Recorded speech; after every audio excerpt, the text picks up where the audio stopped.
You're about to leave reality and enter the world of fantasy sports.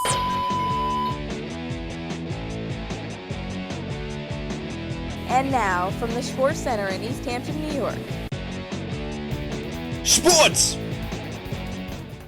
Hello there, welcome to Sports Talk, make fantasy sports into a reality. I'm your host, Rob Shaw, here to talk a little fantasy football. If you want more video content, check out youtube.com/fanalist, or you can check out shports.com, that's shports.com. We have a forum there to answer any of the questions pertaining to your fantasy team. But for now, we have the Sports Talk stock report to discuss those moving up and moving down in fantasy value. We start off with some good news, and one guy to certainly pay attention to is Tatum Bell. Who would have thought this would be the case? Last we heard of him in the beginning of the year, he stole Rudy Johnson's luggage after he was cut.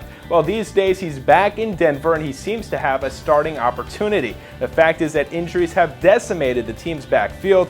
It was once Selvin Young, Andre Hall, Michael Pittman, Ryan Terrain, Peyton Hillis, all injured. So suddenly that leaves an opportunity for Tatum Bell to get out there. Last week he had 11 carries for 52 yards. Those are pretty good numbers. Remember, he had 1,025 rushing yards for this team, which is known for their push and pull by the offensive line. They create some holes, so any running back, including Reuben Drones, could flourish in this offense. So Tatum Bell is a guy to pay attention to right now. As far as a guy moving in the wrong direction, we love him to death. Darren McFadden, all the talent in the world. Week 2 of the NFL season, over 160 rushing yards by the Rook.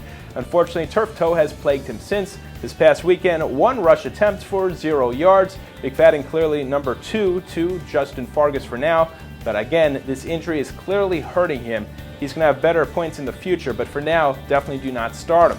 And then finally, as far as a guy that you can consider investing in, but it's a little risky, he's on the traders market, is good old DeShaun Foster of the San Francisco 49ers. This is actually a guy who has rushed for over 875 rushing yards in each of the past 3 seasons. But this year, he's barely rushing at all, fewer than 80 rushing yards on the season because he's backing up the reliable Frank Gore. But the reliable Frank Gore seemed to have hurt his ankle last weekend against the New York Jets, which might lead to an opportunity for DeShaun Foster to get the start this week. And if he does, he certainly is worth starting and picking up. So definitely pay attention to that situation. As far as updates, you can check out shports.com, that's shports.com, for all your fantasy football updates. We also cover baseball and basketball as well. Until we meet again, my friends, may the sports be with you.